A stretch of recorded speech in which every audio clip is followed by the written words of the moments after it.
हाँ जी दोस्तों, सत श्री अकाल जी। मैं रमनदीप सिंह एक बार फिर हाज़र हाँ तुहाडे अपने चैनल रमन इंस्टीट्यूट ते स्वागत करते हैं सारा एक बार तो फिर इस चैनल उत्ते जी।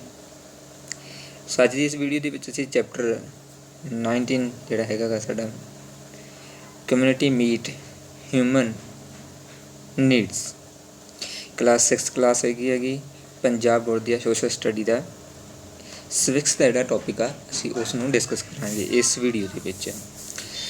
सो वीडियो शुरू करने तो पहले सारिਆਂ ਨੂੰ रिक्वेस्ट है कि ਜਿਹੜੇ विद्यार्थी इस चैनल पर पहली बार आए ने चैनल सबसक्राइब कर लेना ਤੇ ਨਾਲ ही बैल आइकन ਤੇ क्लिक कर लेना ਤਾਂ जो ਤੁਹਾਨੂੰ ਜਿਹੜੀ ਆਉਣ ਵਾਲੀ लेटेस्ट वीडियो वो सब तो पहला मिलती रहे। सो असी पंजाब बोर्ड की एक सीरीज़ शुरू की है जिहदे विच 6th क्लास तो लैके +2 तक दी ਜਿਹੜੀਆਂ SST ਦੇ ਨੇ ਜਿਹੜੇ ਸਾਰੇ टॉपिक असी बेस तो लैके ਜਿਹੜਾ ਸੀ फस्ट चैप्टर तो लैके सारे ਜਿਹੜੇ वीडियोज़ अपलोड करते रहांगे। सो इसलिए सानू वध तो वध तुहाडी सपोर्ट की जरूरत है तां जो असी होर उत्साह होकर तुहाडे व्यूज़ दे नाल असी वीडियो होर अपलोड कर सकीए।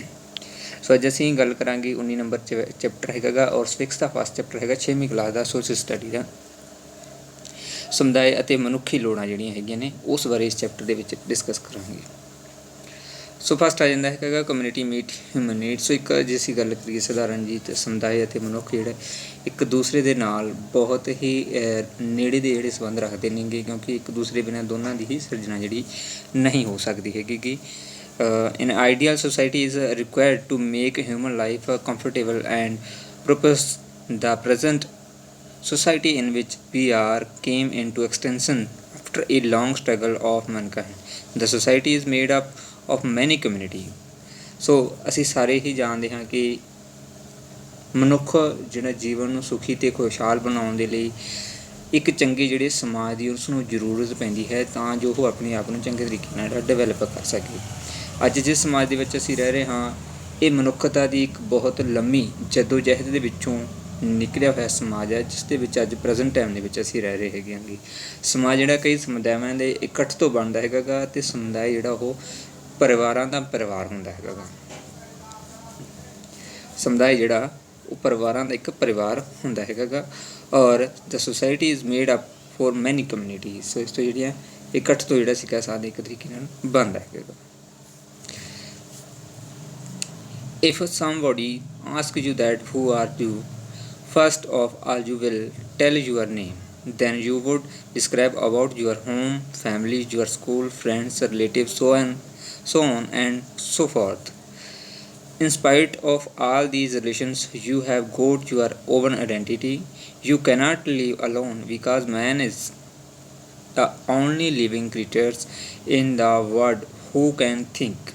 No other living creatures like insects or animals has got this power to think. It is only because of this intellectual power of man that the modern society has come into existence. ਸੋ ਅਸੀਂ ਜੇ ਗੱਲ ਕਰੀਏ ਜੇਕਰ ਤੁਹਾਨੂੰ ਕੋਈ ਸਵਾਲ ਪੁੱਛੇ ਅੱਜ ਦੇ ਟਾਈਮ ਦੇ ਵਿੱਚ ਕਿ ਤੁਸੀਂ ਕੌਣ ਹੋ, ਹੂ ਆਰ ਯੂ, ਤਾਂ ਤੁਸੀਂ ਕੀ ਕਹੋਗੇ? ਸਭ ਤੋਂ ਪਹਿਲਾਂ ਆਪਣੇ ਆਪ ਦਾ ਜਿਹੜਾ ਨਾਮ ਦੱਸੋਗੇ, ਫਿਰ ਆਪਣੇ ਘਰ ਬਾਰੇ ਦੱਸੋਗੇ, ਫਿਰ ਸਕੂਲ ਬਾਰੇ ਦੱਸੋਗੇ, ਉਸ ਤੋਂ ਬਾਅਦ ਆਪਣੇ ਦੋਸਤਾਂ ਬਾਰੇ ਦੱਸੋਗੇ, ਦੋਸਤਾਂ ਤੋਂ ਬਾਅਦ ਤੁਸੀਂ ਕੀ ਹੈ ਰਿਸ਼ਤੇਦਾਰਾਂ ਦੀ ਗੱਲ ਕਰੋਗੇ, ਉਹਨਾਂ ਬਾਰੇ ਜਿਹੜਾ ਤੁਸੀਂ ਦੱਸੋਗੇ। ਇਹਨਾਂ ਸਭ ਤੋਂ ਬਾਅਦ ਤੁਹਾਡੀ ਜਿਹੜੀ ਇੱਕ ਆਪਣੀ ਵੱਖਰੀ ਪਹਿਚਾਣ ਵੀ ਹੋਵੇਗੀ, ਵੱਖਰੀ ਹੋਂਦ ਵੀ ਹੋਵੇਗੀ, ਪਰ ਤੁਸੀਂ ਜਿਹੜਾ ਇਕੱਲੇ ਨਹੀਂ ਰਹਿ ਸਕਦੇ ਕਿਉਂਕਿ ਜਿਹੜਾ ਪਰਮਾਤਮਾ ਨੇ ਸਭ ਨੂੰ ਇਨਸਾਨ परमात्मा वालों जो इंसान एक अजिहा जोड़ा असी कह सकते हैं जीव ह्यूमन बनाया गया है जो सोच सकता है। धरती पर बसते बाकी सारे जीव जंतुओं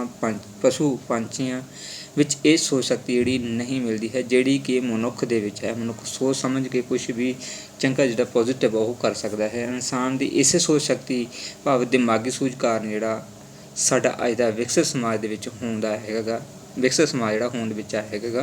सो इसे दी ही बदौलत है किसकी कि मनुख का जोड़ा दिमाग है उस दी बदौलत एक सोसाइटी दे विच असीं रहना शुरू कर दिया है कम्यूनिटी दे विच। जिवें कि जानवर अज तक हले कम्यूनिटी अपनी नहीं बना सके, उन्होंने कोल कोई भाषा नहीं है, बट मनुख कोल जिहड़ा बहुत कुछ इस तरह का हैगा।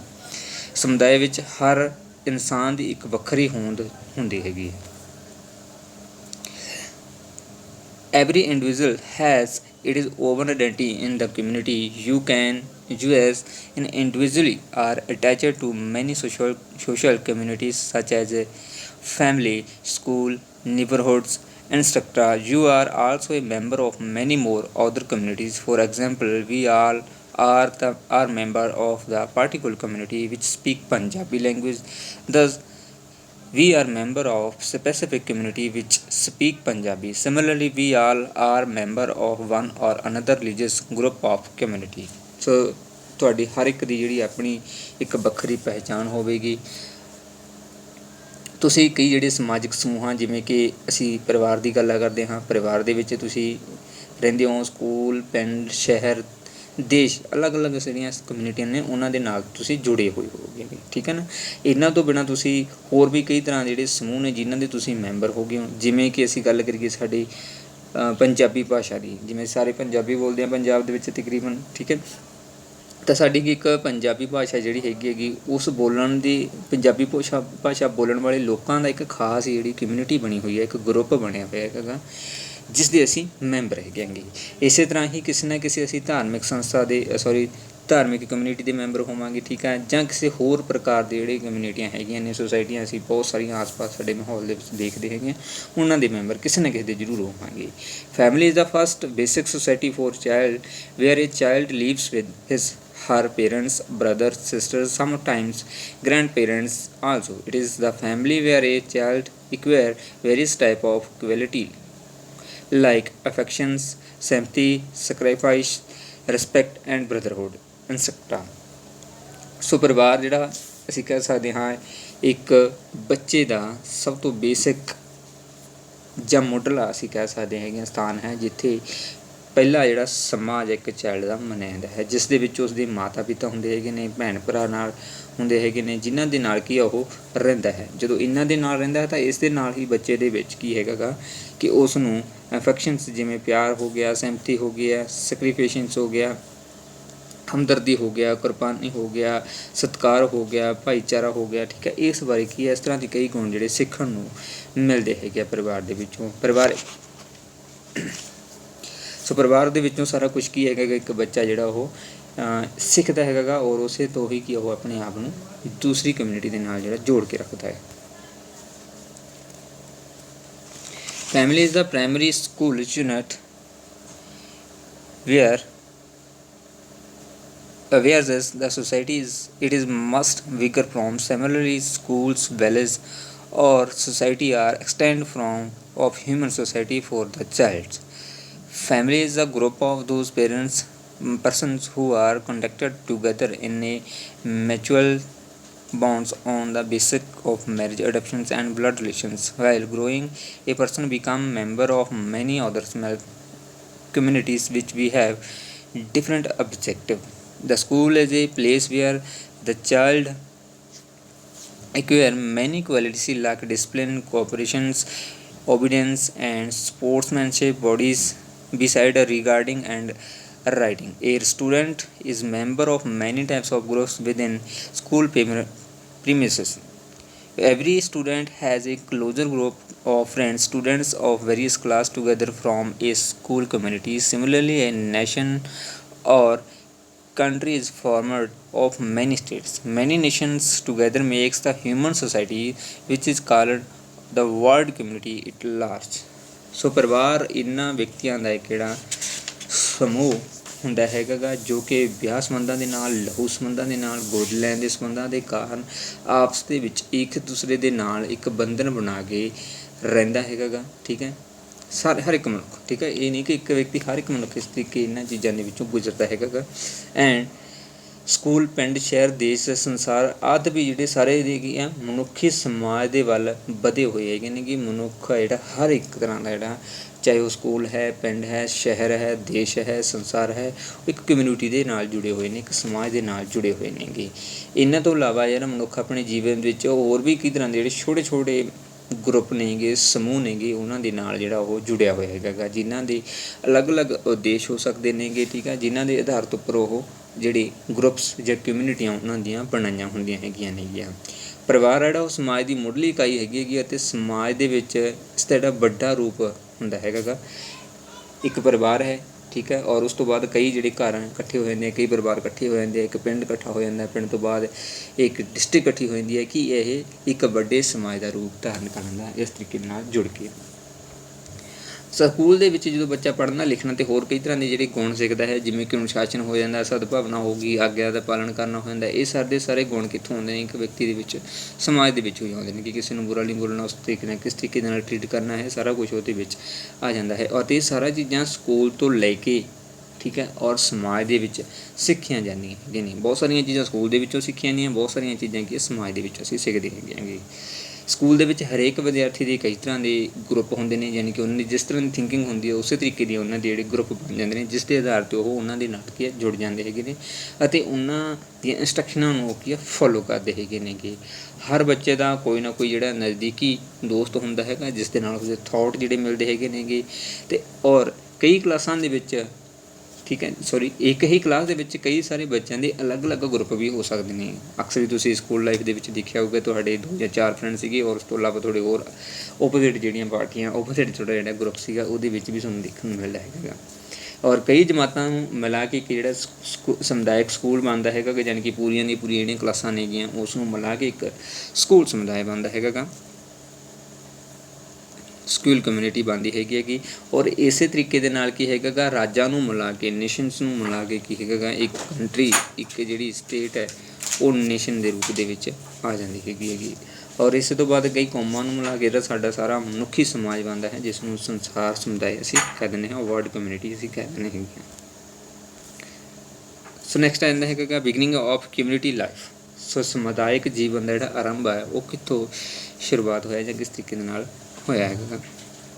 Just think about the modern society in ਵਿਚ ਵੀ live, how it came into extensions. Early man his life came into extension million of years ago on the planet of Earth. The development of human culture and civilization has passed through many stages from the insect to the present society.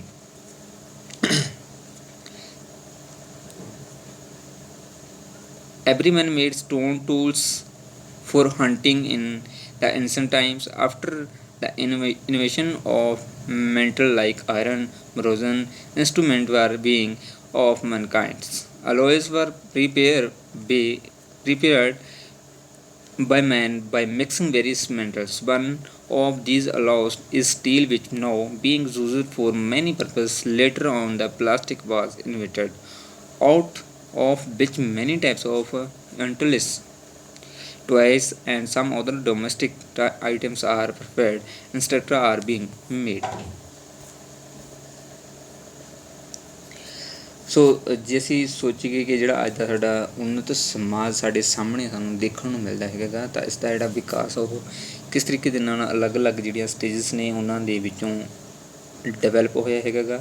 ਲੱਖਾਂ ਸਾਲ ਪਹਿਲਾਂ ਸਾਡੀ ਧਰਤੀ ਜਿਹੜੀ ਗ੍ਰਹਿ ਹੈਗੀ ਆ ਉਸਦੇ ਉੱਪਰ ਜਿਹੜਾ ਮਨੁੱਖੀ ਜੀਵਨ ਦੀ ਜਿਹੜੀ ਸ਼ੁਰੂਆਤ ਹੈਗੀ ਅੱਜ ਤੋਂ 4.4 ਮਿਲੀਅਨ ਸਾਲ ਅੰਦਾਜ਼ਾ ਮੰਨਿਆ ਜਾਂਦਾ ਕਿ ਉਸ ਸਮੇਂ ਤੋਂ ਲੈ ਕੇ ਧਰਤੀ ਦਾ ਜਿਹੜਾ ਜਨਮ ਹੋਇਆ, ਔਰ ਉਸੇ ਦੇ ਉੱਪਰ ਕੀ ਹੈਗਾ ਗਾ ਮਨੁੱਖ ਦਾ ਜਿਹੜਾ ਜਨਮ ਹੋਇਆ ਅੱਜ ਤੋਂ 4.4 ਮਿਲੀਅਨ ਸਾਲ ਪਹਿਲਾਂ। ਉਸੇ ਸਮੇਂ ਤੋਂ ਲੈ ਕੇ ਅੱਜ ਤੱਕ ਜਿਹੜੀ ਮਨੁੱਖੀ ਸੰਸਕ੍ਰਿਤੀ ਹੋ ਗਈ, ਸੱਭਿਅਤਾ ਜਿਹੜਾ ਵਿਕਾਸ ਆ ਉਹ ਕਈ ਪ੍ਰਕਾਰ ਦੀਆਂ ਸਟੇਜਸ ਨੇਗੀਆਂ। ਅਸੀਂ ਪਿਛਲੇ ਜਿਹੜਾ ਹਿਸਟਰੀ ਦਾ 9th ਨੰਬਰ ਚੈਪਟਰ ਉਸ ਦੇ ਵਿੱਚ ਪੜ੍ਹਿਆ ਸੀ ਕਿ ਕਿਹੜੀ ਸਟੇਜਸ ਨੇ ਜਿਨ੍ਹਾਂ ਦੇ ਵਿੱਚੋਂ ਮਨੁੱਖ ਦੀ ਜਿਹੜੀ ਡਿਵੈਲਪਮੈਂਟ ਹੋਈ ਹੈ, ਉਹਨਾਂ ਤੋਂ ਲੈ ਕੇ ਕੀ ਇਸ ਦਾ ਵਿਕਾਸ ਹੋਇਆ ਹੈਗਾ। ਮੁੱਢਲੇ ਮਨੁੱਖ ਨੇ ਜਿਹੜਾ ਪ੍ਰਾਚੀਨ ਸਮੇਂ ਦੇ ਵਿੱਚ ਪੱਥਰਾਂ ਦੇ ਜਿਹੜੇ ਹਥਿਆਰ ਬਣਾਏ ਸੀਗੇ, ਯਾਨੀ ਕਿ ਉਹਨਾਂ ਨੂੰ ਪੱਥਰਾਂ ਬਾਰੇ ਜਿਹੜਾ ਪਤਾ ਸੀ ਉਸੇ ਤੋਂ ਹੀ ਉਸ ਨੂੰ ਕਈ ਤਰ੍ਹਾਂ ਦੀਆਂ ਜਿਹੜੀਆਂ ਹਥਿਆਰ ਬਣਾ ਲੈਂਦੇ ਸੀਗੇ। ਧਾਤਾਂ ਦੀ ਖੋਜ ਦੇ ਵਿੱਚੋਂ ਕੀ ਹਥਿਆਰ ਬਣਾ ਕੇ ਉਹਨਾਂ ਨੇ ਕੀ ਬਾਅਦ ਦੇ ਵਿੱਚ ਤਾਂਬੇ ਦੇ, ਕਾਂਸੇ ਦੇ ਅਤੇ ਲੋਹੇ ਦੇ ਆਦਿ ਹਥਿਆਰ ਵੀ ਬਣਾਉਣੇ ਸ਼ੁਰੂ ਕਰ ਦਿੱਤੇ ਸੀ। ਪਹਿਲਾਂ ਪੱਥਰ ਸੀ, ਬਟ ਉਸ ਤੋਂ ਬਾਅਦ ਥੋੜ੍ਹੀ ਜਿਹੀ ਡਿਵੈਲਪਮੈਂਟ ਹੋਈ ਤਾਂ ਉਹਨਾਂ ਨੇ ਬਹੁਤ ਸਾਰੀਆਂ ਧਾਤਾਂ ਨੇ ਜਿਨ੍ਹਾਂ ਨੂੰ ਉਹਨਾਂ ਨੇ ਵਰਤ ਲਿਆ ਸੀ, ਮੈਂਟਲਸ ਸੀਗੀਆਂ ਜਿਨ੍ਹਾਂ ਨੂੰ ਉਹਨਾਂ ਨੇ ਵਰਤ ਲਿਆ ਸੀਗਾ। ਮਨੁੱਖੀ ਸੱਭਿਅਤਾ ਦੇ ਵਿਕਾਸ ਵਿੱਚ ਲੋਹੇ ਦੀ ਖੋਜ ਬੜੀ ਮਹੱਤਵਪੂਰਨ ਰੂਪ ਦੇ ਵਿੱਚ ਉੱਭਰੀ ਸੀਗੀ, ਕਿਉਂਕਿ ਇਸ ਦੇ ਨਾਲ ਬਹੁਤ ਸਾਰੀਆਂ ਚੀਜ਼ਾਂ ਦੇ ਵਿੱਚ ਤਬਦੀਲੀ ਹੋਈ, ਜਿਸ ਕਾਰਨ ਸ਼ਿਕਾਰ ਕਰਨ ਵਾਲੇ ਹਥਿਆਰ ਪੱਥਰਾਂ ਦੀ ਥਾਂ 'ਤੇ ਹੁਣ ਲੋਹੇ ਦੇ ਬਣ ਲੱਗ ਗਏ ਸੀਗੇ। ਸੌਖੇ ਵੀ ਸੀਗੇ ਔਰ ਵਾਰ ਵੀ ਜਿਹੜਾ ਤੇਜ਼ ਕਰਦੇ ਸੀਗੇ। ਇਸੇ ਤਰ੍ਹਾਂ ਜਿਹੜਾ ਮਨੁੱਖ ਦੁਆਰਾ ਕਈ ਧਾਤਾਂ ਨੂੰ ਮਿਲਾ ਕੇ ਜਿਹੜੀਆਂ ਮਿਸ਼ਰਤ ਧਾਤਾਂ ਬਣਾਉਣੀਆਂ ਸ਼ੁਰੂ ਕਰ ਦਿੱਤੀਆਂ, ਜਿਸ ਤਰ੍ਹਾਂ ਕਿ ਅਸੀਂ ਅੱਜ ਰੋਜ਼ਾਨਾ ਜੀਵਨ ਵਿੱਚ ਵਰਤਣ ਹਥਿਆਰ, ਖਿਡੌਣੇ, ਬਹੁਤ ਸਾਰੀਆਂ ਜਿਹੜੀਆਂ ਚੀਜ਼ਾਂ ਸੀ ਜਿਹੜੀਆਂ ਦੇਖਦੇ ਸੀਗੇ ਕਿ ਇਕੱਠੀਆਂ ਬਣਾ ਕੇ ਉਹਨਾਂ ਨੇ ਕਈ ਧਾਤਾਂ ਨੂੰ, ਮੈਂਟਲਸ ਨੂੰ ਬਣਾ ਕੇ ਉਹਨਾਂ ਨੇ ਕਿਹਾ ਸਟੀਲ ਦੇ ਰੂਪ ਜਿਹੜਾ ਧਾਰਨ ਕਰ ਦਿੱਤਾ ਸੀਗਾ। ਔਰ ਕੁਝ ਸਮੇਂ ਤੋਂ ਬਾਅਦ ਹੀ ਕੀ ਹੈ ਪਲਾਸਟਿਕ ਦੀ ਜਿਹੜੀ ਖੋਜ ਹੋਈ ਹੈਗੀ ਕਿ ਪਲਾਸਟਿਕ ਦੀ ਖੋਜ ਤੋਂ ਬਾਅਦ ਸਾਡੇ ਰੋਜ਼ਾਨਾ ਜੀਵਨ ਦੇ ਲਈ ਜਿਵੇਂ ਬਰਤਨ ਹੋ ਗਏ, ਹਥਿਆਰ ਹੋ ਗਏ, ਖਿਡੌਣੇ ਹੋ ਗਏ, ਟਾਇਰ ਹੋ ਗਏ, ਆਦਿ ਕਈ ਤਰ੍ਹਾਂ ਦੀਆਂ ਚੀਜ਼ਾਂ ਦਾ ਨਿਰਮਾਣ ਹੋਣਾ ਸ਼ੁਰੂ ਹੋ ਗਿਆ ਸੀਗਾ।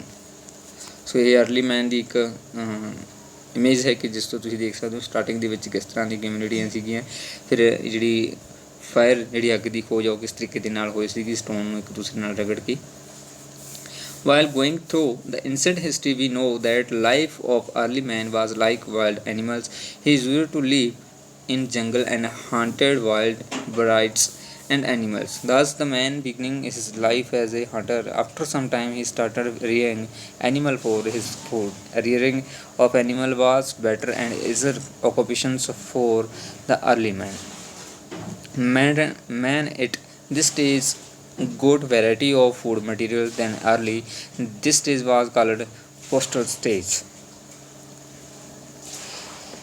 ਪ੍ਰਾਚੀਨ ਇਤਿਹਾਸ ਨੂੰ ਰੀਡ ਕਰਨ ਤੋਂ ਸਾਨੂੰ ਪਤਾ ਲੱਗਦਾ ਹੈ, ਉਸਦੀ ਸਟੱਡੀ ਕਰਨ ਤੋਂ ਸਾਨੂੰ ਪਤਾ ਲੱਗਦਾ ਹੈ ਕਿ ਮਨੁੱਖ ਦਾ ਜਿਹੜਾ ਮੁੱਢਲਾ ਜੀਵਨ ਆ ਉਹ ਇੱਕ ਜੰਗਲੀ ਜਾਨਵਰਾਂ ਵਰਗਾ ਸੀਗਾ। ਜਿਸ ਤਰ੍ਹਾਂ ਕਿ ਜੰਗਲੀ ਜਾਨਵਰ ਰਹਿੰਦੇ ਨੇ ਕਿ ਉਸ ਤਰੀਕੇ ਦੇ ਨਾਲ ਮਨੁੱਖ ਜਿਹੜਾ ਰਹਿੰਦਾ ਸੀਗਾ। ਆਦਿ ਮਨੁੱਖ ਨੂੰ ਜਿਹੜਾ ਜੰਗਲਾਂ ਦੇ ਵਿੱਚ ਰਹਿਣ ਦੀ ਆਦਤ ਕਹਿ ਸਕਦੇ ਹਾਂ ਜਾਂ ਉਸਦੀ ਇੱਕ ਹੈਬਿਟ ਸੀਗੀ, ਔਰ ਜੰਗਲੀ ਜਾਨਵਰ ਪੰਛੀਆਂ ਦਾ ਜਿਹੜਾ ਸ਼ਿਕਾਰ ਕਰਕੇ ਉਹ ਆਪਣੇ ਆਪ ਨੂੰ ਜਿਉਂਦਾ ਰੱਖਦਾ ਸੀ, ਜਿਹਦੇ ਨਾਲ ਕਿ ਉਹ ਕਾਫੀ ਸਮਾਂ ਜਿਹੜਾ ਜਿੰਦਾ ਰਹਿ ਪਾਉਂਦਾ ਸੀਗਾ। ਮਨੁੱਖ ਨੇ ਆਪਣਾ ਜੀਵਨ ਇੱਕ ਸ਼ਿਕਾਰੀ ਦੇ ਤੌਰ 'ਤੇ ਸ਼ੁਰੂ ਕੀਤਾ ਸੀ ਔਰ ਇਸ ਤੋਂ ਪਿੱਛੋਂ ਪਸ਼ੂਆਂ ਨੂੰ ਪਾਲਤੂ ਜਾਨਵਰਾਂ ਦੀ ਤਰ੍ਹਾਂ ਉਹਨੇ ਪਾਲਣਾ ਸ਼ੁਰੂ ਕਰ ਦਿੱਤਾ ਸੀਗਾ। ਇਸੇ ਤਰੀਕੇ ਦੇ ਨਾਲ ਕਿ ਉਹ ਅਲੱਗ-ਅਲੱਗ ਤਰੀਕੇ ਦੇ ਵਿੱਚੋਂ ਡਿਵੈਲਪ ਹੋਣਾ ਸ਼ੁਰੂ ਹੋ ਗਿਆ ਸੀਗਾ। Man tell that is lived like a tribal man and moved from place to place in search of new pastures. It lead man to think and plan for something more during his free time. Various type of civilization were cropped up during this era.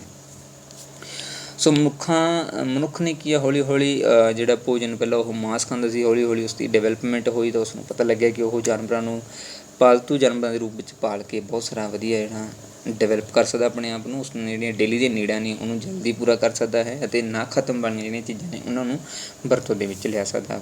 ਪਸ਼ੂ ਪਾਲਣ ਦਾ ਉਹਨਾਂ ਦਾ ਧੰਦਾ ਜਿਹੜਾ ਸ਼ਿਕਾਰੀ ਜੀਵਨ ਨਾਲੋਂ ਕੁਝ ਜਿਹੜਾ ਆਸਾਨ ਵੀ ਲੱਗਿਆ, ਕਿਉਂਕਿ ਕਿੱਥੇ ਰੋਜ਼ ਸ਼ਿਕਾਰ ਕਰਨਾ ਔਰ ਕਿੱਥੇ ਘਰ ਦੇ ਵਿੱਚ ਹੀ ਪਾਲ ਕੇ ਉਸ ਤੋਂ ਡੇਲੀ ਦੀਆਂ ਜਿਹੜੀਆਂ ਲੋੜਾਂ ਦੀ ਪ੍ਰਾਪਤੀ ਕਰ ਲੈਣਾ, ਜਿਵੇਂ ਕਿ ਮਿਲਕ ਵਗੈਰਾ ਹੋ ਗਿਆ ਨਾ। ਪਸ਼ੂਆਂ ਤੋਂ ਜਿਹੜਾ ਮਨੁੱਖ ਨੂੰ ਹੋਰ ਵੀ ਕਈ ਤਰ੍ਹਾਂ ਦੇ ਭੋਜਨ ਮਿਲਦਾ ਸੀਗਾ, ਠੀਕ ਹੈ। ਇਸੇ ਸਮੇਂ ਨੂੰ ਅਸੀਂ ਪਸ਼ੂ ਪਾਲਣ ਸਟੇਜ ਕਹਿ ਜਾਂਦੇ ਹੈ, ਜਿਹਨੂੰ ਪਸਟਲ ਸਟੇਜ ਕਹਿ ਦਿੰਦੇ ਹੈਗੇ ਅਸੀਂ। ਜਦੋਂ ਮਨੁੱਖ ਨੂੰ ਕੁਝ ਵਿਹਲਾ ਸਮਾਂ ਮਿਲਿਆ ਤਾਂ ਉਹ ਕਈ ਹੋਰ ਪਾਸੇ ਵੀ ਸੋਚਣ ਲੱਗੇ। ਉਸਨੇ ਹੋਰ ਵੀ ਕਈ ਤਰ੍ਹਾਂ ਦੀਆਂ ਚੀਜ਼ਾਂ ਨੂੰ ਸੋਚਣਾ ਸ਼ੁਰੂ ਕਰ ਦਿੱਤਾ ਸੀ, ਜਿਸ ਦੇ ਨਾਲ ਕਿ ਸੱਭਿਅਤਾ ਦੀ ਡਿਵੈਲਪਮੈਂਟ ਹੋਣੀ ਸ਼ੁਰੂ ਹੋ ਗਈ ਸੀ। ਪਰ ਉਦੋਂ ਦਾ ਮਨੁੱਖ ਵੀ ਟੱਪਰੀ ਵਾਸੀਆਂ ਦੀ ਤਰ੍ਹਾਂ ਰਹਿੰਦਾ ਸੀਗਾ ਔਰ ਨਵੀਆਂ ਚਾਰਾਂ ਗਾਹਾਂ ਦੀ ਭਾਲ ਦੇ ਵਿੱਚ ਉਹ ਇੱਧਰ ਉੱਧਰ ਫਿਰਦਾ ਰਹਿੰਦਾ ਸੀ। ਤੁਸੀਂ ਦੇਖਦੇ ਹੋ ਪਿੰਡਾਂ ਦੇ ਵਿੱਚ ਅਕਸਰ ਜ਼ਿਆਦਾ ਦੇਖਣ ਨੂੰ ਮਿਲਦਾ ਹੈ ਕਿ ਟੱਪਰੀ ਵਾਸੀ ਜਿਹੜੇ ਗੱਡੀਆਂ ਵਾਲੇ ਸੀ ਕਹਿ ਸਕਦੇ ਹਾਂ, ਉਹ ਇੱਕ ਇਹਨਾਂ ਦੀ ਵੱਡੀ ਐਗਜ਼ਾਮਪਲ ਦੇ ਰੂਪ ਦੇ ਵਿੱਚ ਵਰਤ ਸਕਦੇ ਹਾਂ ਕਿ ਉਹ ਇੱਕ ਚੀਜ਼ ਤੋਂ ਇੱਕ ਸਥਾਨ ਦੇ ਉੱਪਰ ਰਹਿ ਕੇ ਕੁਛ ਦਿਨ ਆਪਣੀਆਂ ਲੋੜਾਂ ਪੂਰੀਆਂ ਕਰਕੇ ਬਾਅਦ ਦੇ ਵਿੱਚ ਅਗਲੇ ਕੁਛ ਦਿਨਾਂ ਤੱਕ ਉਹ ਦੂਸਰੇ ਪਿੰਡ ਦੇ ਵਿੱਚ ਚਲੇ ਜਾਂਦੇ ਨੇ, ਇਸ ਲਈ ਟੱਪਰੀ ਵਾਸੀ ਦੇ ਨਾਲ ਜੁੜ ਜਾਂਦੇ ਆ। ਤਾਂ ਮਨੁੱਖ ਵੀ ਇਸ ਤਰੀਕੇ ਨਾਲ ਸੀਗਾ ਕਿ ਜਦੋਂ ਕਿਸੇ ਏਰੀਏ ਦੇ ਵਿੱਚ ਕਿਸੇ ਪਸ਼ੂਆਂ ਨੂੰ ਪਾਲ ਲੈਂਦਾ ਸੀਗਾ ਔਰ ਉਸ ਸਥਾਨ ਦੇ ਉੱਪਰ ਹਰਾ ਹੁੰਦਾ ਸੀ, ਹਰਾ ਉਹ ਜਿੰਨਾ ਟਾਈਮ ਮਿਲਦਾ ਰਹਿੰਦਾ ਤਾਂ ਉਹ ਜਾਂ ਉਸ ਹੋਰ ਫੂਡ ਉਹਨੂੰ ਮਿਲਦਾ ਰਹਿੰਦਾ ਤਾਂ ਉਹ ਰਹਿੰਦਾ, ਜਦੋਂ ਖਤਮ ਹੋ ਜਾਂਦਾ ਤਾਂ ਉਹ ਦੂਸਰੀ ਜਗ੍ਹਾ ਦੇ ਉੱਪਰ ਉਸ ਫੂਡ ਦੀ ਤਲਾਸ਼ ਦੇ ਵਿੱਚ ਚਲਾ ਜਾਂਦਾ ਸੀ। ਨੈਕਸਟ ਆਉਂਦਾ from natural to man made environment. ਕੁਦਰਤੀ ਵਾਤਾਵਰਨ ਤੋਂ ਮਨੁੱਖੀ ਵਾਤਾਵਰਨ, ਯਾਨੀ ਕਿ ਨੈਚੁਰਲ ਇਨਵਾਇਰਮੈਂਟ ਸੀਗਾ ਜਿਹੜਾ ਉਸਨੂੰ ਮਨੁੱਖ ਨੇ ਆਪਣੇ ਲਈ ਕਿਵੇਂ ਯੂਜ਼ ਕਰਨਾ ਸ਼ੁਰੂ ਕਰ ਦਿੱਤਾ ਸੀ। With the passage of time number of human being kept on growing and starting living in groups. He learned to grow crops at the creeks which lead to the agriculture occupation. Then an organized and stable community life in extension. People started living at fixed place and growing crops. At this stage, man started living with the family and group on some particular place, which later come to be as village. ਹੌਲੀ ਹੌਲੀ ਕੀ ਹੋਇਆ, ਮਨੁੱਖ ਦੀ ਜਿਹੜੀ ਗਿਣਤੀ ਹੈ ਉਸਦੀ population ਦੇ ਵਿੱਚ ਜਿਹੜਾ ਵਾਧਾ ਹੋਣਾ ਸ਼ੁਰੂ ਹੋ ਗਿਆ ਅਤੇ ਉਹ ਵੱਖ-ਵੱਖ ਥਾਵਾਂ ਦੇ ਵਿੱਚ ਵੱਖ-ਵੱਖ ਸਥਾਨਾਂ ਦੇ ਉੱਪਰ ਕੀ ਹੈਗਾ ਝੁੰਡ ਬਣਾ ਕੇ ਰਹਿਣਾ ਸ਼ੁਰੂ ਹੋ ਗਿਆ ਸੀਗਾ, ਹਰ ਇੱਕ ਜਗ੍ਹਾ ਦੇ ਉੱਪਰ ਕਿਸੇ ਨਾ ਕਿਸੇ ਏਰੀਏ ਦੇ ਵਿੱਚ। ਫਿਰ ਉਹਨਾਂ ਨੂੰ ਹੌਲੀ ਹੌਲੀ ਕੀ ਹੈਗਾ ਫਸਲਾਂ ਦਾ ਪਤਾ ਲੱਗ ਚੁੱਕਿਆ ਸੀਗਾ ਕਿ ਕਿਸ ਤਰੀਕੇ ਦੇ ਨਾਲ ਉਸਨੂੰ ਬੀਜਿਆ ਜਾ ਸਕਦਾ ਹੈਗਾ ਔਰ ਉਸ ਨੂੰ ਉਗਾ ਕੇ ਉਹ ਆਪਣੇ ਡੇਲੀ ਦੀਆਂ ਲੋੜਾਂ ਦੇ ਲਈ ਭੋਜਨ ਦੇ ਰੂਪ ਦੇ ਵਿੱਚ ਕਿਵੇਂ ਇਸਤੇਮਾਲ ਕਰ ਸਕਦੇ, ਇਸ ਦਾ ਉਹਨੂੰ ਗਿਆਨ ਹੋ ਚੁੱਕਿਆ ਸੀ, ਜਿਸ ਤੋਂ ਪਿੱਛੋਂ ਉਹਨਾਂ ਨੇ ਕੀ ਫਸਲਾਂ ਨੂੰ ਵਾਰ-ਵਾਰ ਉਗਾ ਕੇ ਕੀ ਖੇਤੀਬਾੜੀ ਦਾ ਧੰਦਾ ਉਹ ਸ਼ੁਰੂ ਕਰ ਲਿੱਤਾ ਸੀਗਾ। ਇੱਕ ਬਿਜ਼ਨਸ ਜਿਹੜਾ ਅਸੀਂ ਕਹਿ ਸਕਦੇ ਹਾਂ, ਓਕੂਪੇਸ਼ਨਲ ਜਿਹੜਾ ਕਹਿ ਸਕਦੇ ਹਾਂ ਐਗਰੀਕਲਚਰ ਦਾ, ਉਸ ਦੀ ਸ਼ੁਰੂਆਤ ਕਰ ਲਿੱਤੀ ਸੀਗੀ। ਖੇਤੀਬਾੜੀ ਦਾ ਧੰਦਾ ਸ਼ੁਰੂ ਹੋਣ ਦੇ ਨਾਲ ਇੱਕ ਸੰਗਠਿਤ ਅਤੇ ਟਿਕਾਊ ਸਮੁਦਾਇਕ ਜੀਵਨ ਦਾ ਆਰੰਭ ਹੋਇਆ, ਜਿਹਦੇ ਨਾਲ ਕੀ ਹੈ ਇੱਕ ਗਰੁੱਪ ਬਣਾ ਕੇ ਇੱਕ ਸਥਾਨ ਦੇ ਉੱਪਰ ਹੀ ਰਹਿਣਾ ਲੱਗ ਗਿਆ ਸੀਗਾ ਔਰ ਇੱਕ ਸਥਾਨ ਦੇ ਉੱਪਰ ਸਟੇਬਲ ਰਹਿਣ ਲੱਗ ਗਿਆ ਸੀ, ਕਿਉਂਕਿ ਉਸਨੂੰ ਕੀ ਸੀਗਾ, ਉਹ ਜਿਹੜੀਆਂ ਡੇਲੀ ਦੀਆਂ ਲੋੜਾਂ ਸੀ ਉਹ ਇੱਕ ਸਥਾਨ ਦੇ ਵਿੱਚੋਂ ਹੀ ਮਿਲਣ ਲੱਗ ਗਿਆ ਸੀ। ਉਹਨੂੰ ਵਾਰ-ਵਾਰ ਇੱਕ ਥਾਂ ਤੋਂ ਦੂਸਰੀ ਜਗ੍ਹਾ ਜਾਣ ਦੀ ਜ਼ਰੂਰਤ ਨਹੀਂ ਪੈਂਦੀ ਸੀਗੀ।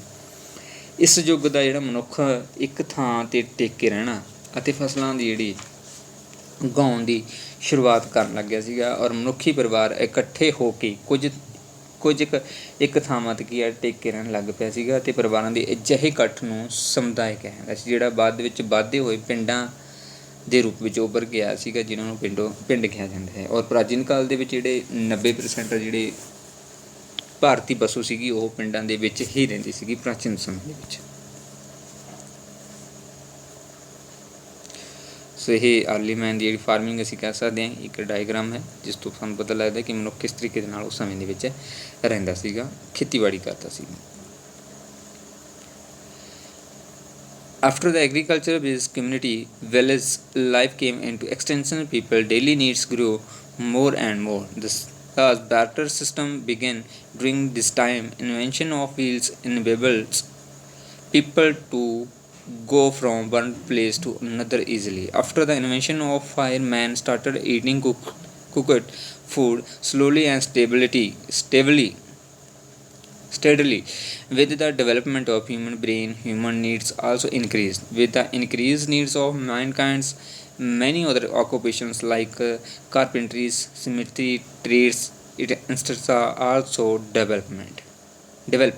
All these development lead to many types of groups in the community or society. Thus, the society become more larger and organized. ਖੇਤੀਬਾੜੀ ਦੇ ਧੰਦੇ ਦੇ ਹੋਂਦ ਦੇ ਵਿੱਚ ਆਉਣ ਦੇ ਨਾਲ ਹੀ ਹੈ ਕੀ ਹੈ ਸਾਡੀ ਵਿਲੇਜ ਲਾਈਫ ਹੈ ਜਿਹੜੀ ਉਸ ਦੀ ਸ਼ੁਰੂਆਤ ਹੋ ਚੁੱਕੀ ਸੀਗੀ। ਲੋਕ ਜਿਹੜੇ ਆ ਉਹ ਪਿੰਡਾਂ ਦੇ ਵਿੱਚ ਵੱਧ ਰਹਿਣ ਲੱਗੇ ਸੀਗੇ ਔਰ ਵੱਧਦੀਆਂ ਲੋੜਾਂ ਦੀ ਪੂਰਤੀ ਲਈ ਉਹਨਾਂ ਦਾ ਇੱਕ ਸਥਾਨ ਦੇ ਉੱਪਰ ਰਹਿਣਾ ਵੀ ਜ਼ਰੂਰੀ ਸੀ ਔਰ ਲੋੜਾਂ ਦੀ ਪੂਰਤੀ ਕਰਨ ਦੇ ਲਈ ਦੂਸਰੇ ਲੋਕਾਂ ਦੇ ਨਾਲ ਉਸ ਨੇ ਜਿਹੜਾ ਚੀਜ਼ਾਂ ਦਾ ਵਟਾਂਦਰਾ ਆਪਸ ਦੇ ਵਿੱਚ ਇੱਕ ਦੂਸਰੇ ਦੇ ਨਾਲ ਐਕਸਚੇਂਜ ਕਰਨ ਦਾ ਜਿਹੜਾ ਸਿਸਟਮ ਸੀ ਉਹ ਵੀ ਚਲਾ ਲਿੱਤਾ ਸੀਗਾ, ਜਿਸ ਸਿਸਟਮ ਨੂੰ ਅਸੀਂ ਵਾਟਰ ਸਿਸਟਮ ਕਹਿ ਦਿੰਦੇ ਸੀਗੇ। ਵਾਟਰ ਸਿਸਟਮ ਕੀ ਸੀਗਾ, ਅਕਸਰ ਪੁੱਛਿਆ ਜਾਂਦਾ ਹੈਗਾ ਗਾ ਕਿ ਵਾਟਰ ਸਿਸਟਮ ਕੀ ਹੁੰਦਾ ਗਾ, ਪੀ ਐਸ ਟੈਟ ਹੋ ਗਿਆ, ਸੀ ਟੈਟ ਹੋ ਗਿਆ ਜਾਂ ਮਾਸਟਰ ਗ੍ਰੇਡ ਰੋਗਸ ਦੇ ਵਿੱਚ ਵੀ ਪੁੱਛਿਆ ਜਾਂਦਾ ਹੈ। ਜਿਹੜਾ ਵਾਟਰ ਸਿਸਟਮ ਹੁੰਦਾ ਉਹਦੇ ਵਿੱਚ ਕੀ ਸੀਗਾ ਕਿ ਲੋਕ ਜਿਹੜੇ ਡੇਲੀ ਦੀਆਂ ਲੋੜਾਂ ਸੀ ਉਹ ਇੱਕ ਦੂਸਰੇ ਦੇ ਨਾਲ ਐਕਸਚੇਂਜ ਕਰ ਲੈਂਦੇ ਸੀਗੇ। ਜਿਸ ਤਰ੍ਹਾਂ ਕਿ ਮੈਨੂੰ ਕਣਕ ਦੀ ਜ਼ਰੂਰਤ ਹੈ, ਮੈਂ ਕਣਕ ਲੈਣੀ ਹੈ ਕਿਸੇ ਤੋਂ, ਉਸ ਦੇ ਬਦਲੇ ਮੈਂ ਕਿਸੇ ਨੂੰ ਮਿੱਟੀ ਦੇ ਬਰਤਨ ਦੇ ਦੇਵਾਂ ਜਾਂ ਉਹ ਮੈਨੂੰ ਮਿੱਟੀ ਦੇ ਬਰਤਨ ਦੇ ਦੇਵੇ। ਇਸ ਤਰੀਕੇ ਦੇ ਨਾਲ ਉਹ ਐਕਸਚੇਂਜ ਕਰਦੇ ਹੁੰਦੇ ਸੀਗੇ। ਅਗਦੀਕਰਨ ਹੋਣ ਪਿੱਛੋਂ ਕੀ ਹੈ, ਮਨੁੱਖ ਨੇ ਆਪਣਾ ਭੋਜਨ ਵੀ ਕਈ ਤਰੀਕਿਆਂ ਦੇ ਨਾਲ ਢੰਗ ਨਾਲ ਜਿਹੜਾ ਪਕਾ ਕੇ ਖਾਣਾ ਸ਼ੁਰੂ ਕਰ ਦਿੱਤਾ ਸੀਗਾ। ਮਨੁੱਖੀ ਦਿਮਾਗ ਦੇ ਵਿਕਾਸ ਦੇ ਨਾਲ ਮਨੁੱਖੀ ਜ਼ਰੂਰਤਾਂ ਵੀ ਵੱਧਦੀਆਂ ਗਈਆਂ, ਜਿਸ ਕਾਰਨ ਉਸਨੇ ਤਰਖਾਣਾ, ਲੁਹਾਰ, ਦੁਕਾਨਦਾਰੀ, ਵਪਾਰ ਆਦਿ ਜਿਹੇ ਕਈ ਧੰਦੇ ਜਿਹੜੇ ਹੋਂਦ ਦੇ ਵਿੱਚ ਲਿਆਂਦੇ ਸੀਗੇ, ਜਿਨ੍ਹਾਂ ਦੀ ਉਹਨੂੰ ਹਰ ਰੋਜ਼ ਜ਼ਰੂਰਤ ਪੈਂਦੀ ਸੀਗੀ ਔਰ ਉਹਨਾਂ ਦੀਆਂ ਡੇਲੀ ਲੋੜਾਂ ਦੀ ਜਿਹੜੀ ਪੂਰਤੀ ਕਰਦਾ ਸੀ। ਇਹਦੇ ਆਧਾਰ 'ਤੇ ਸਮਾਜ ਇੱਕ ਹੋਰ ਕਈ ਵੱਖ-ਵੱਖ ਤਰ੍ਹਾਂ ਦੇ ਜਿਹੜੇ ਸਮੂਹ ਬਣਾਉਣੇ ਸ਼ੁਰੂ ਕਰ ਗਿਆ ਸੀਗਾ ਔਰ ਜਿਸ ਤੋਂ ਹੀ ਕੀ ਇੱਕ ਵੱਡੇ ਸਮਾਜ ਦੀ ਸਿਰਜਣਾ ਹੋਈ ਸੀ। The interdependence of various social groups led to urbanization of society with increasing need and time many types of skills and craft were development. Small scale industry like poetry, dyeing of leather, weaving, carpentry development. ਸੋ ਸਮੇਂ ਦੇ ਸਮਾਜ ਦੇ ਵਿੱਚ ਜਿਹੜਾ ਵੱਖ-ਵੱਖ ਸਮੂਹਾਂ ਦੀ ਜਿਹੜੀ ਆਪਸੀ ਨਿਰਭਰਤਾ ਉਹ ਵਧਣ ਲੱਗ ਗਈ ਸੀਗੀ। ਸ਼ਹਿਰੀਕਰਨ ਦਾ ਜਿਹੜਾ ਨਿਰਮਾਣ ਹੋਣਾ ਸ਼ੁਰੂ ਹੋ ਗਿਆ ਸੀ, ਉਸਦਾ ਜਨਮ ਹੋ ਚੁੱਕਿਆ ਸੀ ਸ਼ਹਿਰੀਕਰਨ ਦਾ। ਸ਼ਹਿਰਾਂ ਦਾ ਜੀਵਨ ਨੂੰ ਵਧੇਰੇ ਸੁਖਾਵਾਂ ਬਣਾਉਣ ਦੇ ਲਈ ਮਨੁੱਖ ਦੀ ਜਿਹੜੀਆਂ ਲੋੜਾਂ ਸੀ ਉਹਦੇ ਵਿੱਚ ਕਈ ਤਰ੍ਹਾਂ ਦੇ ਵਾਧੇ ਹੋ ਗਏ ਸੀਗੇ। ਉਸ ਦੇ ਲਈ ਉਹਨਾਂ ਨੂੰ ਬਹੁਤ ਸਾਰੇ ਸਕਿੱਲਸ ਦੀ ਜ਼ਰੂਰਤ ਸੀ, ਹੁਨਰਾਂ ਦੀ ਲੋੜ ਸੀਗੀ, ਦਸਤਾਕਾਰੀ ਦੀ ਵਿਕਾਸ ਹੋਇਆ। ਜਿਸ ਤਰ੍ਹਾਂ ਕਿ ਮਿੱਟੀ ਦੇ ਭਾਂਡੇ ਬਣਾਉਣੇ ਸ਼ੁਰੂ ਕਰ ਦਿੱਤੇ ਸੀ ਉਹਨਾਂ ਨੇ, ਚਮੜਾ ਰੰਗਣਾ ਸ਼ੁਰੂ ਕਰ ਦਿੱਤਾ ਸੀਗਾ, ਕੱਪੜੇ ਬੁਣਨ ਲੱਗ ਗਏ ਸੀਗੇ, ਲੁਹਾਰਾਂ ਦਾ ਕੰਮ ਸ਼ੁਰੂ ਕਰ ਦਿੱਤਾ ਸੀ ਅਤੇ ਤਰਖਾਣਾਂ ਦੇ ਜਿਹੜੇ ਇਸ ਤਰ੍ਹਾਂ ਦੇ ਕਈ ਤਰ੍ਹਾਂ ਦੇ ਉਹਨਾਂ ਨੇ ਧੰਦੇ ਜਿਹੜੇ ਸ਼ੁਰੂ ਕਰ ਲਿੱਤੇ ਸੀਗੇ। With the passage of time, production of crops increased, thus storage was required because of the time gap in between the crops. Many types of fine arts like sculptures, music, drawing, architect were developed. Now man started making decoration pieces and jewelry from metals. Thus, after compilations of basic daily needs of man, his social and aesthetic senses improved. ਸੋ ਸਮੇਂ ਦੇ ਨਾਲ ਕੀ ਹੈ ਮਨੁੱਖ ਦੀ ਜਿਹੜੀ ਲੋੜ ਵਾਧੂ ਅਨਾਜ ਨੂੰ ਉਗਾਉਣ ਦੇ ਲਈ ਪੈਦਾ ਹੋ ਗਈ ਸੀ, ਉਸ ਦੇ ਵਿੱਚ ਇਹ ਸੋਚ ਡਿਵੈਲਪ ਹੋ ਗਈ ਸੀ ਕਿ ਉਹ ਵਾਧੂ ਅਨਾਜ ਉਗਾ ਸਕੇ ਤਾਂ ਕਿ ਉਸ ਨੂੰ ਸੰਭਾਲ ਕੇ ਰੱਖ ਸਕੇ, ਸਟੋਰ ਕਰਕੇ ਰੱਖ ਸਕੇ, ਆਉਣ ਮੁਸੀਬਤ ਦੇ ਵਿੱਚ ਉਸ ਭੋਜਨ ਨੂੰ ਉਹ ਇਸਤੇਮਾਲ ਕਰ ਸਕੇ, ਜਾਂ ਕਿਸੇ ਸਮੇਂ ਉਸ ਨੂੰ ਘਾਟ ਪੈ ਜਾਵੇ ਤਾਂ ਉਸ ਨੂੰ ਪੂਰਾ ਕਰ ਲਵੇ ਉਸ ਫੂਡ ਤੋਂ। ਇਸ ਦੇ ਨਾਲ ਕੀ ਹੈਗਾ, ਉਸ ਦਾ ਕਾਫੀ ਸਮਾਂ ਜਿਹੜਾ ਵਿਹਲਾ ਜਦੋਂ ਮਿਲਦਾ, ਠੀਕ ਹੈ, ਤਾਂ ਇਸ ਤਰ੍ਹਾਂ ਦੀਆਂ ਹੋਰ ਬਹੁਤ ਸਾਰੀਆਂ ਜਿਹੜੀਆਂ ਕਲਾਵਾਂ ਨੇ, ਜਿਹੜੀਆਂ ਆਰਟ ਨੇ ਉਹ ਕਰਕੇ ਦੇਖਦਾ, ਜਿਵੇਂ ਕਿ ਤਸਵੀਰ ਬਣਾਉਣੀ ਹੈ, ਠੀਕ ਹੈ, ਸੰਗੀਤ ਹੋ ਗਿਆ, ਬੁੱਤ ਤਰਾਸ਼ੀ ਹੋ ਗਿਆ, ਭਵਨ ਕਲਾ ਨਿਰਮਾਣ ਹੋ ਗਿਆ, ਇਹਨਾਂ ਦਾ ਵੀ ਹੌਲੀ ਹੌਲੀ ਕੀ ਹੈਗਾ ਵਿਕਾਸ ਹੋਇਆ। ਸਜਾਵਟ ਦੀਆਂ ਚੀਜ਼ਾਂ ਬਣਾਉਣੀਆਂ, ਗਹਿਣੇ ਬਣਾਉਣੇ, ਇਹ ਵਿਹਲੇ ਸਮਿਆਂ ਦੇ ਵਿੱਚ ਉਹ ਇਹਨਾਂ ਚੀਜ਼ਾਂ ਨੂੰ ਬਣਾਉਣਾ ਸਿੱਖ ਗਿਆ ਸੀਗਾ, ਔਰ ਇਹਨਾਂ ਦੇ ਨਾਲ ਕੀ ਹੈਗਾ ਗਾ ਹੌਲੀ ਹੌਲੀ ਹੋਰ ਬਹੁਤ ਸਾਰੀਆਂ ਚੀਜ਼ਾਂ ਉਸਨੇ ਸਿੱਖ ਲਿੱਤੀਆਂ ਸੀਗੀਆਂ। ਸੋ ਹੈਬਿਟਸ ਆਫ ਐਂਸ਼ੀਐਂਟ ਐਂਡ ਮਾਡਰਨ ਮੈਨ। ਸੋ ਪੁਰਾਣੇ ਜ਼ਮਾਨੇ ਦੇ ਵਿੱਚ ਜਿਹੜੇ ਲੋਕ ਹਨ, ਪ੍ਰਾਚੀਨ ਸਮੇਂ ਦੇ ਵਿੱਚ ਜਿਹੜੇ ਲੋਕ ਇਸ ਤਰੀਕੇ ਦੇ ਨਾਲ ਝੋਪੜੀਆਂ ਦੇ ਵਿੱਚ ਰਹਿੰਦੇ ਸੀਗੇ, ਬਟ ਅੱਜ ਪ੍ਰੈਜੈਂਟ ਟਾਈਮ ਦੇ ਵਿੱਚ ਸਾਡੇ ਕੋਲ ਬਿਲਡਿੰਗਾਂ ਨੇ ਬਹੁਤ ਵੱਡੀਆਂ। With the development of mankind, population increase and well-organized society was established. For administrative purpose, the control of village administration, town came into extinction. ਜਨਸੰਖਿਆ ਦੇ ਵਧਣ ਦੇ ਨਾਲ ਕੀ ਹੈ, ਪਰਿਵਾਰਾਂ ਦੇ ਜਿਹੜੇ ਸਮੂਹ ਆ ਉਹ ਹੋਰ ਵੱਡੇ ਹੋਣ ਲੱਗ ਗਏ ਸੀਗੇ, ਜਿਸ ਕਾਰਨ ਸਮਾਜ ਨੂੰ ਸੰਗਠਿਤ ਕਰਨ ਦੀ ਜਿਹੜੀ ਲੋੜ ਉਹ ਮਹਿਸੂਸ ਹੋਣ ਲੱਗੀ ਸੀ। ਸੰਗਠਿਤ ਸਮਾਜ ਬਣਾਉਣ ਦੇ ਲਈ ਸਮਾਜ ਛੋਟੇ ਛੋਟੇ ਸੰਗਠਨ ਸਮੂਹਾਂ ਦੇ ਵਿੱਚ ਵੰਡਿਆ ਗਿਆ ਸੀ। ਅਜਿਹੇ ਸੰਗਠਿਤ ਸਮਾਜ ਨੂੰ ਕੀ ਹੈਗਾ ਰਾਜ ਕਿਹਾ ਜਾਣ ਲੱਗ ਗਿਆ ਸੀ, ਅਤੇ ਰਾਜ ਦਾ ਪ੍ਰਬੰਧ ਚਲਾਉਣ ਦੇ ਲਈ ਇੱਕ ਸਰਕਾਰ ਦੀ ਵੀ ਜਿਹੜੀ ਉਹ ਜ਼ਰੂਰਤ ਪੈਣੀ ਸੀਗੀ। With the industrialization, the towns developed into cities. Science and technology led multifarious development of the cities. Human life become more purposeless and comfortable. Slowly and steadily, people become more comfort moving.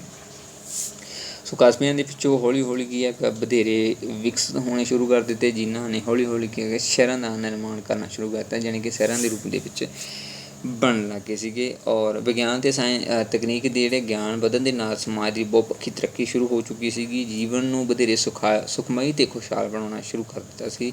ਕੁਝ ਲੋਕ ਐਸਪ੍ਰਸਤ ਹੁੰਦੇ ਸੀਗੇ, ਅਤੇ ਸੋ ਇੱਕ ਸ਼ਿਕਾਰੀ ਮਨੁੱਖ ਤੋਂ ਲੈ ਕੇ ਹੁਣ ਮਨੁੱਖ ਦਾ ਇਤਿਹਾਸ ਬੜਾ ਲੰਬਾ ਅਤੇ ਹੈਰਾਨੀਜਨਕ ਜਿਹੜਾ ਪੈਦਾ ਹੋ ਗਿਆ ਸੀਗਾ। So the history of mankind from hunter man to a modern man which is sending satellite to other planet is very long and astonishing. It is a long story of mankind from natural environment to man-made environment. Man has crossing through various stages while passing from natural environment to man-made environment where modern society has born. In this age of computer, lots informations can be stored and communicated with the help of computer. Thus now we have stepped into the era of information and communication technology. ਤਾਂ ਇਸ ਤਰ੍ਹਾਂ ਕੁਦਰਤੀ ਵਾਤਾਵਰਨ ਦੇ ਵਿੱਚੋਂ ਵਿਚਰਦਾ ਹੋਇਆ ਮਨੁੱਖ ਹੌਲੀ ਹੌਲੀ ਕੀ ਹੈਗੀ ਆਪਣੀ ਸੋਚ ਨੂੰ ਕੀ ਹੈਗਾ ਡਿਵੈਲਪਮੈਂਟ ਕਰਨਾ ਸ਼ੁਰੂ ਕਰ ਦਿੱਤਾ, ਔਰ ਅੱਜ ਦੇ ਜਿਹੜੇ ਤਕਨੀਕੀ ਯੁੱਗ ਦੇ ਵਿੱਚ ਉਹ ਪਹੁੰਚ ਗਿਆ ਸੀਗਾ, ਜਿਸ ਦੇ ਨਾਲ ਕੀ ਹੈ ਆਧੁਨਿਕ ਮਨੁੱਖ ਦਾ, ਆਧੁਨਿਕ ਸੁਸਾਇਟੀ ਦਾ, ਆਧੁਨਿਕ ਕਮਿਊਨਿਟੀ ਦਾ ਜਿਹੜਾ ਜਨਮ ਹੋਇਆ ਸੀ। ਜਿੱਥੇ ਕੁਦਰਤ ਨੇ ਇਨਸਾਨ ਦੇ ਲਈ ਕੁਦਰਤੀ ਸਾਧਨਾਂ ਦੀ ਜਿਹੜੀ ਭਰਮਾਰ ਬਖਸ਼ੀ ਸੀਗੀ, ਉੱਥੇ ਹੀ ਮਨੁੱਖ ਨੇ ਇਹਨਾਂ ਭੰਡਾਰਾਂ ਦੀ ਜਿਹੜੀ ਯੋਗ ਵਰਤੋਂ ਕਰਕੇ ਮਨੁੱਖੀ ਜੀਵਨ ਨੂੰ ਕਈ ਤਰ੍ਹਾਂ ਦੀਆਂ ਸਹੂਲਤਾਂ ਜਿਹੜੀਆਂ ਉਸਨੇ ਪ੍ਰਦਾਨ ਕਰ ਲਿੱਤੀਆਂ ਸੀ। ਔਰ ਇਨਸਾਨ ਨੇ ਕੁਦਰਤੀ ਵਾਤਾਵਰਨ ਵਿੱਚ ਕਿੰਨੀਆਂ ਕੁ ਤਬਦੀਲੀਆਂ ਕੀਤੀਆਂ, ਅਤੇ ਅਜੇ ਵੀ ਇਸ ਦਾ ਤਕਨੀਕੀ ਵਿਕਾਸ ਜਿਹੜਾ ਉਹ ਹਲੇ ਵੀ ਜਾਰੀ ਹੈ। ਬਾਕੀ ਸਭ ਤਰ੍ਹਾਂ ਦੇ ਵਿਕਾਸ ਦੀ ਤਰ੍ਹਾਂ ਮਨੁੱਖੀ ਜੀਵਨ ਵਿੱਚ ਕਈ ਰੀਤੀ ਰਿਵਾਜ ਹੋ ਗਏ, ਵਿਚਾਰ ਹੋ ਗਏ, ਕਦਰਾਂ ਹੋ ਗਈਆਂ, ਪਰੰਪਰਾਵਾਂ ਦਾ ਜਿਹੜਾ ਵਿਕਾਸ ਵੀ ਨਾਲ ਨਾਲ ਜਿਹੜਾ ਉਹ ਚੱਲਦਾ ਰਿਹਾ ਸੀ। ਸਮੇਂ ਦੇ ਬੀਤਣ ਦੇ ਨਾਲ ਇਹ ਸਭ ਰੀਤੀ ਰਿਵਾਜ ਅਤੇ ਪਰੰਪਰਾਵਾਂ ਸਾਡੇ ਸਮਾਜ ਅਤੇ ਸੱਭਿਆਚਾਰ ਦੇ ਵਿਰਸੇ ਦੇ ਰੂਪ ਵਿੱਚ ਪਰਿਵਰਤਿਤ ਹੋ ਗਈਆਂ। ਔਰ ਅੱਜ ਦੇ ਸਮੇਂ ਨੂੰ ਅਸੀਂ ਜਿਹੜਾ ਕੰਪਿਊਟਰ ਦਾ ਯੁੱਗ ਕਹਿ ਦਿੰਦੇ ਹਾਂ, ਕੰਪਿਊਟਰ ਸੁਸਾਇਟੀ ਕਹਿ ਦਿੰਦੇ ਹਾਂ, ਕਿਉਂਕਿ ਅਸੀਂ ਪੂਰਨ ਤੌਰ 'ਤੇ ਇਨਫੋਰਮੇਸ਼ਨ ਐਂਡ ਕਮਿਊਨੀਕੇਸ਼ਨ ਟੈਕਨੋਲੋਜੀ ਦੇ ਵਿੱਚ ਰਹਿ ਰਹੇ ਹੈਗੇ ਹੈਗੇ, ਬਟ ਪੁਰਾਣੇ ਸਮੇਂ ਦੇ ਵਿੱਚ ਇਹ ਚੀਜ਼ਾਂ ਨਹੀਂ ਸੀਗੀਆਂ। So thank you very much. ਅੱਜ ਦੀ ਵੀਡੀਓ ਦੇ ਵਿੱਚ ਇੰਨਾ ਹੀ ਡਿਸਕਸ ਕਰਾਂਗੇ। ਨੈਕਸਟ ਪਾਰਟ ਦੇ ਵਿੱਚ ਅਸੀਂ ਇਸ ਤੋਂ ਅਗਲੇ ਜਿਹੜੇ ਕੁਛ ਪੁਆਇੰਟਸ ਨੇ ਉਹ ਡਿਸਕਸ ਕਰਾਂਗੇ। So thank you very much.